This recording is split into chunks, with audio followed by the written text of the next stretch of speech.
Monsieur le préfet, merci de nous recevoir dans votre bureau. C'est la dernière, si je puis dire, en tant que préfet.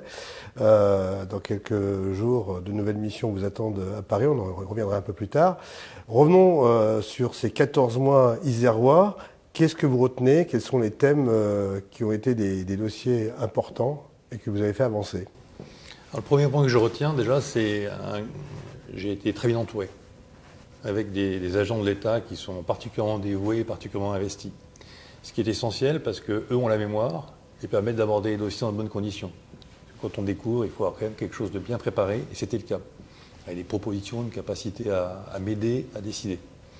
Et après, j'ai découvert un département très dynamique d'un point de vue notamment industriel, économique de manière générale, mais industriel, notamment sur des atouts de souveraineté nationale. On le voit à travers les nanotechnologies. Et c'est d'autant plus intéressant que c'est un plan qui est directement porté par l'État dans le cadre de France Relance, puis France 2030, avec des projets énormes. Il n'y a pas que les très gros projets, il y a quasiment 400 projets qui sont suivis au niveau départemental dans le cadre de ces dispositifs. Ça, c'est le premier point. Le deuxième point que je retiens aussi, c'est un département marqué par des gestions de crise. Alors, il y en a une sur laquelle on pourra éventuellement revenir, qui est celle de la Bérarde, une crise d'événements naturels, on va dire. Et puis également des tensions, mais comme partout, à gérer, et notamment, je pense aux difficultés qu'on a pu rencontrer avec le monde agricole, et où j'ai remarqué que l'on pouvait travailler ensemble, on pouvait échanger, avoir une méthode de travail qui s'est mise en place dans la durée, où on a balayé les difficultés au niveau local, au niveau départemental, au niveau national, au niveau européen, et on pouvait avoir des échanges et faire remonter les difficultés et redescendre également les décisions qui étaient prises. Donc une capacité d'échange, au-delà du dévouement des agents du service de l'État, aussi une capacité d'échange au niveau local. Et puis un troisième point, mais ce n'est pas celui sur lequel j'aurais tendance à porter mon attention aujourd'hui, mais celui de la sécurité. Pourquoi pas porter mon attention dessus? Parce que finalement, on a tendance à souvent parler du département uniquement à travers cet aspect-là. Or, il y a d'autres aspects, ceux que j'ai évoqués précédemment. Et sur la sécurité, bien évidemment, les tendances qu'on a en termes de trafic de drogue, et plus spécifiquement sur l'agglomération grenobloise, sur laquelle nous avons une action déterminante, parce qu'on obtient des résultats. On a diminué le point de deal sur Grenoble, et on est très présent, et qui caractérise largement aussi l'investissement de mes services, qui se dévouent sans compter sur le sujet. On est sur un terrain très dynamique économiquement. C'est un vrai plus par rapport à certaines régions de France? Disons que j'ai toujours eu la chance de travailler dans des départements qui économiquement étaient dynamiques. Dans l'Aveyron, dans le Haut-Rhin, en Savoie. Donc je mesure la chance que j'ai eue parce qu'on n'est pas confronté à, par exemple, essayer de trouver des gens. On peut ne pas avoir d'emploi dans certains cas pour des demandeurs d'emploi. Nous, dans un département dynamique où la possibilité existe, d'où le travail que l'on peut mener ensemble. L'agriculture, c'est un point sensible. Les agriculteurs, pour l'instant, sont très occupés et préoccupés pour les mois à venir. Quels sont les curseurs que vous avez fait avancer? Alors, finalement, on s'aperçoit que la dynamique agricole est extrêmement complexe. Plus souvent, c'est des mécaniques qui remontent au niveau européen. Mais au niveau local, il y a quand même des choses que l'on peut faire. On peut prendre des décisions qui facilitent l'existence. On avait anticipé une situation particulière, qui était celle de pouvoir cultiver dans de bonnes conditions, malgré le fait qu'il y ait un risque incendie cet été.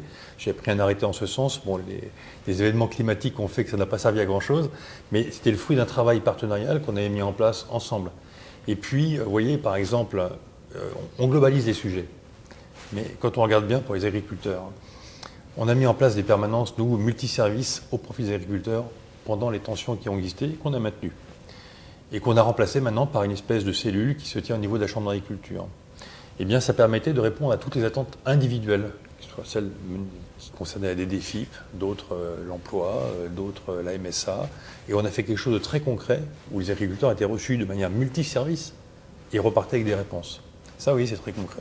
Alors, un département à côté que vous connaissez bien, la Savoie. Quels sont les points communs et les différences entre ces deux départements, vous qui avez cultivé le terrain dans les deux cas? Déjà, un tempérament où le dialogue est possible, de la même manière qu'en Savoie. Il y a une capacité à se regrouper. La différence entre les deux, mais l'économie n'est pas non plus la même. C'est-à-dire que le portage de l'économie de montagne est plus fort en Savoie qu'en Isère. En revanche, la partie industrielle, bien sûr, est plus poussée en Isère qu'en Savoie. Dans les deux cas, je n'ai pas dit que les composantes n'étaient pas présentes des deux côtés. Ce qui m'amène à parler de l'économie de montagne, quand même, dans le département, qui n'est pas neutre. Il doit être 34% du PIB. C'est une économie qui est en évolution, avec les perspectives de risque de manque d'enneigement.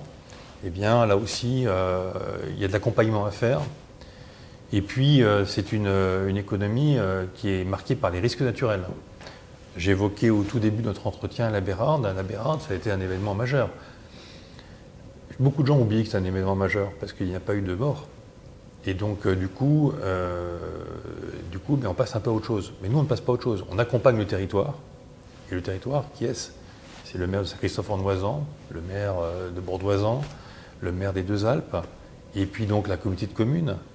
Et on les aide en finançant d'ailleurs un poste de personnes qui les accompagnent dans l'élaboration d'un projet sur l'avenir de la vallée. Quel avenir pour la vallée? La Bérarde, c'est un point central pour les alpinistes. C'est une notion, un lieu particulier. Et puis, on ne peut pas abandonner un territoire comme ça. Donc, on les accompagne. Les décisions à prendre, on ne les connaît pas encore toutes. Mais on sait qu'on fait de l'accompagnement individualisé. On est au contact des habitants, avec des réunions publiques sur le terrain, avec des habitants.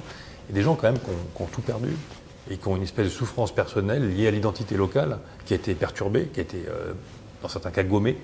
Et donc, tout cela s'accompagne. Et ce que je retiens aussi sur ce sujet-là, c'est le professionnalisme des services qui ont été impliqués.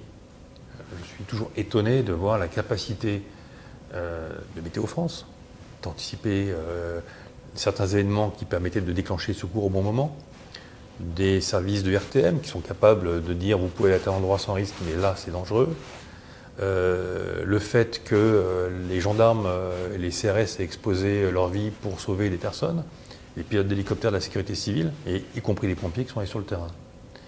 Vous me direz, mais alors, s'ils sont tous si bons, comment est-ce qu'on n'a pas pu anticiper un tel phénomène? Parce que c'est multifactoriel, dans des conditions très particulières, et il est vrai qu'on est confronté à des phénomènes qu'on ne connaissait pas avant, ce qui nous oblige à réfléchir différemment. Ça s'accélère en plus.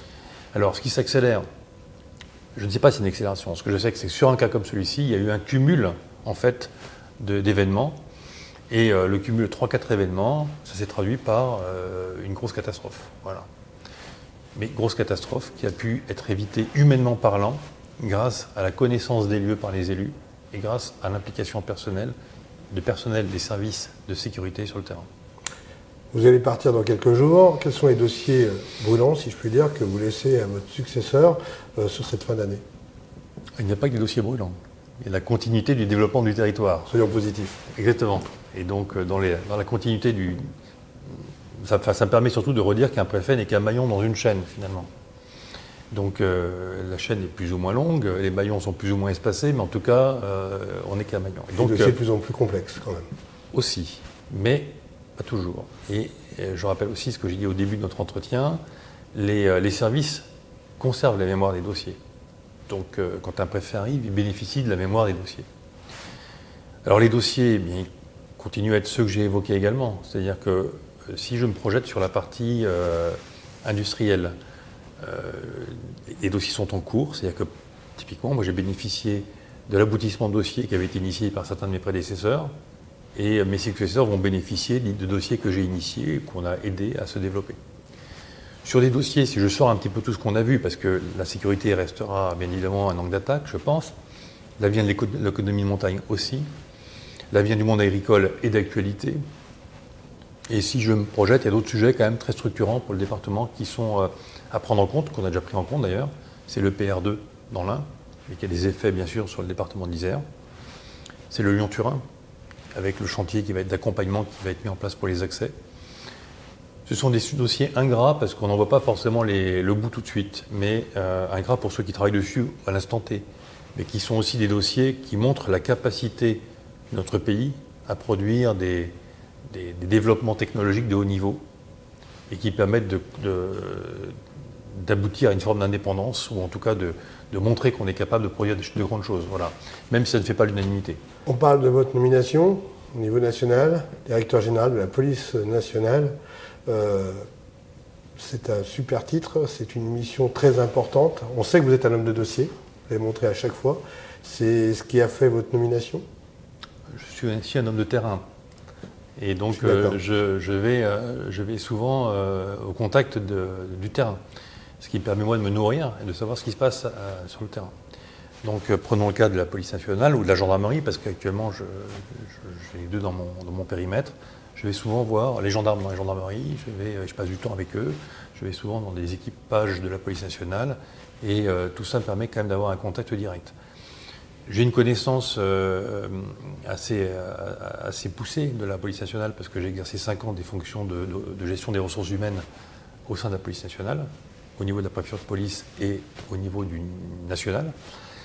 Et puis après tout, ça fait 9 ans que je suis préfet, et pendant ces 9 ans, j'ai géré beaucoup de crises et travaillé beaucoup sur la question de sécurité, donc à la fois avec la gendarmerie et à la fois avec la police nationale. Donc je suis capable de mesurer les effets sur le terrain qu'on est capable de porter, et aussi capable de mesurer la qualité des personnels que nous avons.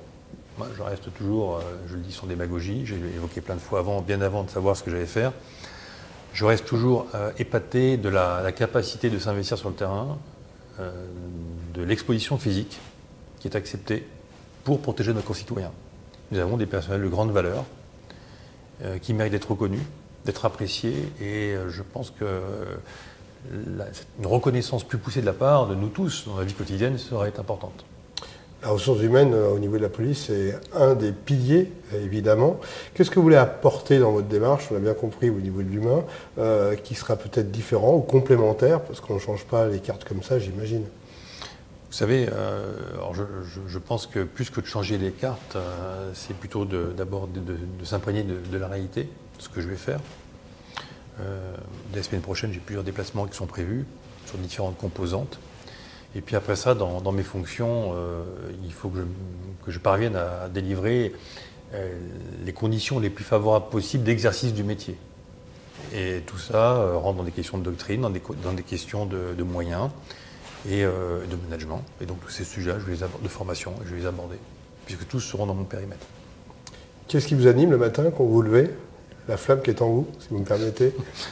Vous savez, moi, je ne suis pas un grand original, donc je suis plutôt très animé par le sens du service public et le service de l'État. Donc j'aime mon pays, j'aime servir à travers ces institutions, et c'est ce que je m'efforce de faire. Un bon souvenir personnel de l'Isère? J'en ai beaucoup. Jaloux, non, j'en ai beaucoup trop. Et alors, si je vous parlais d'un bon souvenir de massif de montagne, je mettrais à dos inévitablement tous les autres. Donc j'en ai beaucoup dans tous les domaines, et notamment la qualité de ce travail partenarial que j'ai pu avoir sur le terrain et le dynamisme des personnes que j'ai pu rencontrer. Monsieur le Préfet, Louis Laugier, merci.